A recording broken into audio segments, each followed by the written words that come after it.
It's 6:41. I'm not late yet. I love you. I love you too. See you in a little bit.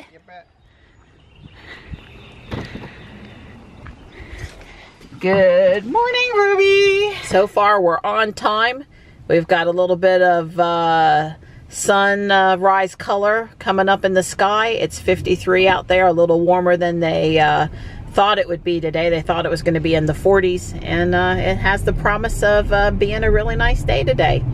Johnny and I have robotics this afternoon and then taekwondo in the evening, and it's, like I said, it's shaping up to be a good day.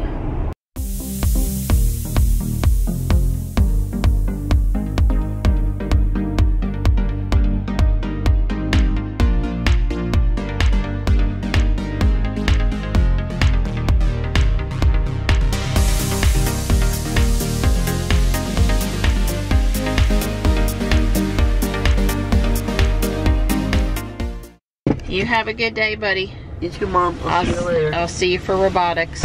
Alright, bye. Bye.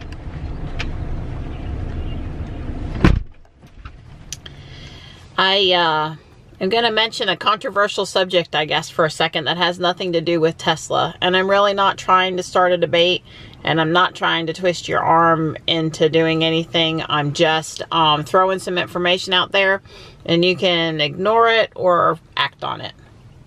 So Don's going to go have some blood drawn this morning to do a titer test for measles immunization. This is a test that they often give to women who are thinking about becoming pregnant or who are pregnant, because getting measles while you're pregnant is really dangerous and can cause birth defects. So what this test does is it just sees if you have immunity to measles or not. It rates your measles immunity. And if it comes back that Don doesn't have it, or that it's really low, then he can use that information to decide if he wants to go and get a measles vaccine, which he probably would.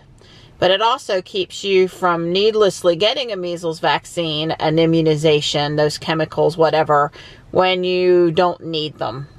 So I would suggest maybe that the blood work is non-invasive and a fairly safe thing, right? Just to get a little bit of blood drawn.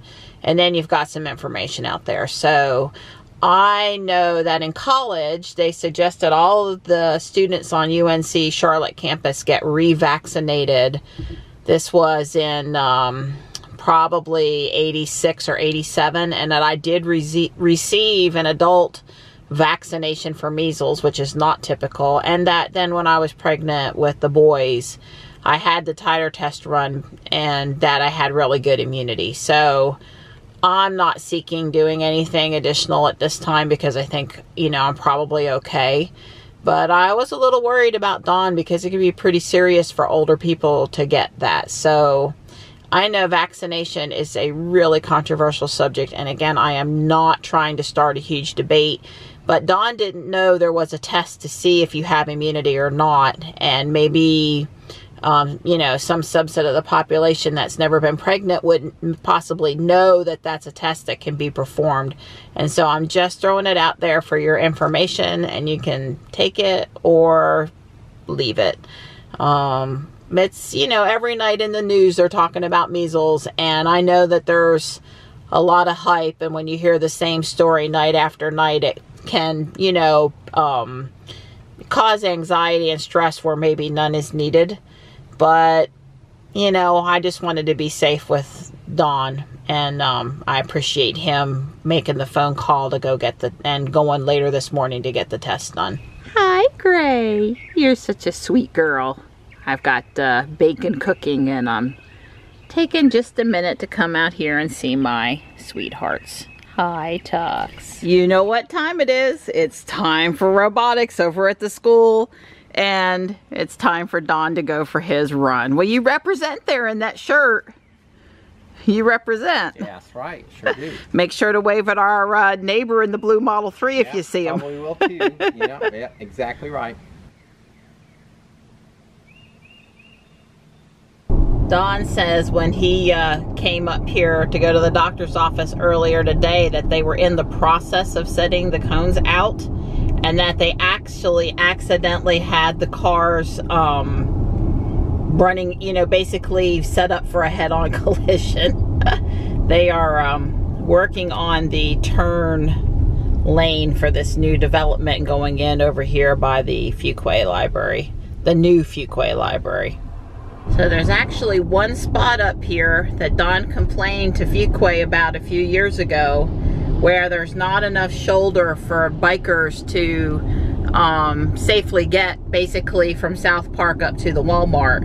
And it is right at the end of that guardrail area there. I don't suppose they're gonna fix that while they're at it though.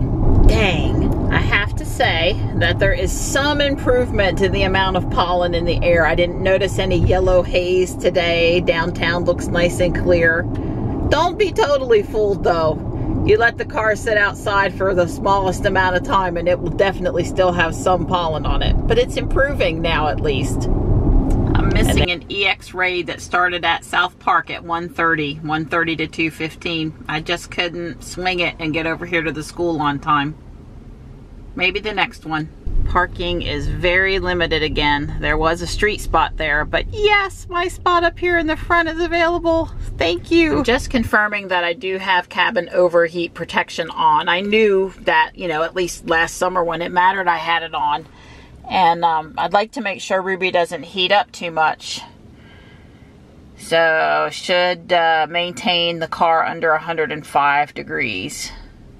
And turn off when the battery reaches 20%, and unfortunately not available when security is enabled.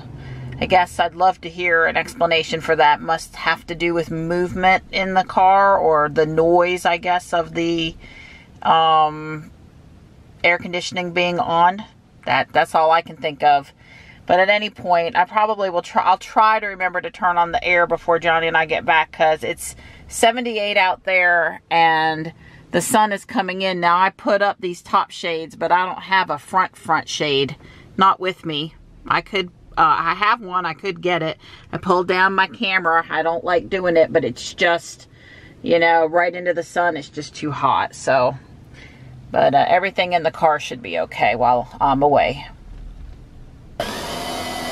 Johnny has added some code so that when his robot hits the white line, it turns a random amount, some number between 20 and 200. And you're doing for seconds, Johnny? Yeah. I'm gonna modify it so it can turn both, so it can turn left and right. Right, you could do that too. You sure could. This is the first time we've watched this robot in action. It has a similar random code. We got to speed it up. It needs to move faster.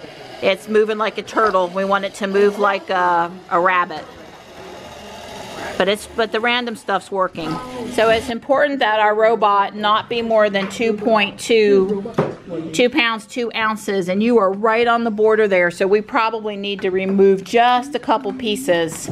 I don't know what those couple pieces are, but Johnny's robot was overweight by a couple of ounces, so he is removing some decoration. It waits 5 seconds. It's supposed to go forward at least 10 inches and then turn.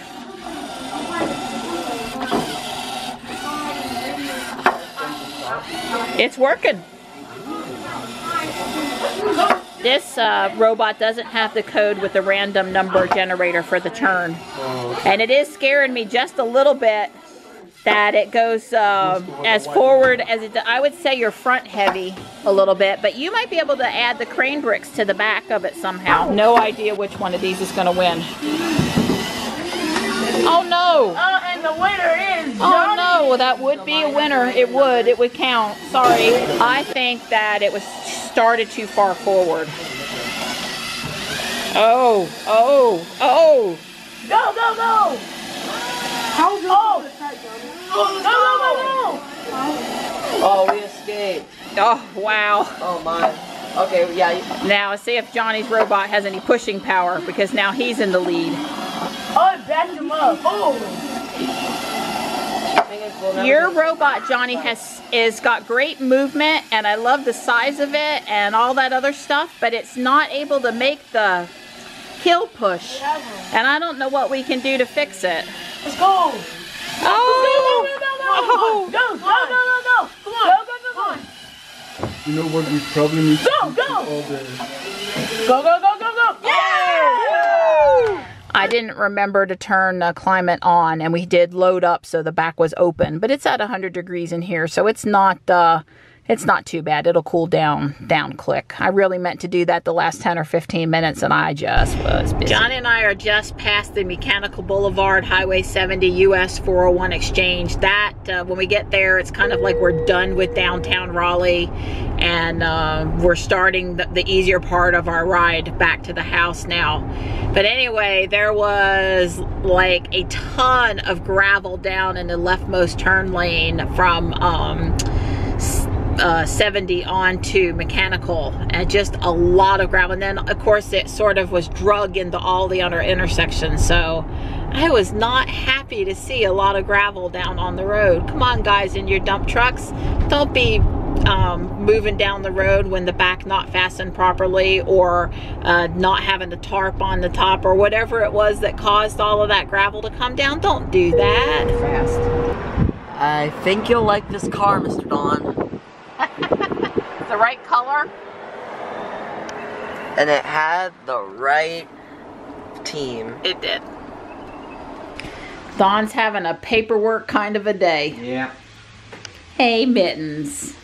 So what's happening now is all of the early spring seed pods are coming down, especially maple tree stuff at the moment, which is what those pretty red little flower-like looking things are on that tree. There's maple tree seed pods. You're interrupting my hamburger and my SpaceX launch. I was going to say that it's family hamburger night. It's delicious hamburger night. And we have the best evening dinner meal entertainment possible. Right, Johnny? Elon. Thanks, Elon. What'd you say, Nani? Elon, he stuck a match to that rocket. Woo! Look at that baby go. Yeah, like I said, we've got all of this, we'll call it chunky pollen falling now. It's not just dust anymore, but we actually have, you know, plant debris. Oh, that's right. I turned off automatic doors again. Well, we gotta fix that. Even though we're late, we gotta fix it, because we just cannot have that. Automatic doors is back on. Bye, Mom. Bye. Have a good class. It's just now 7. I told him if Master Go asked him why he was late, if he is even late, to tell him the SpaceX launch was too good to leave. While Johnny's at Taekwondo, I am making a return to Kohl's. Ruby and I traveled 94.8 miles today. It's 8:15 p.m. Ruby will begin her nightly charge like always at 8:30. Hey, it opened today. I'll take it. I don't know if I said it or not, but there was a Facebook post on the Model X owners group yesterday, and there were 30, 40 people talking about having the same issue, so I know it's a software bug.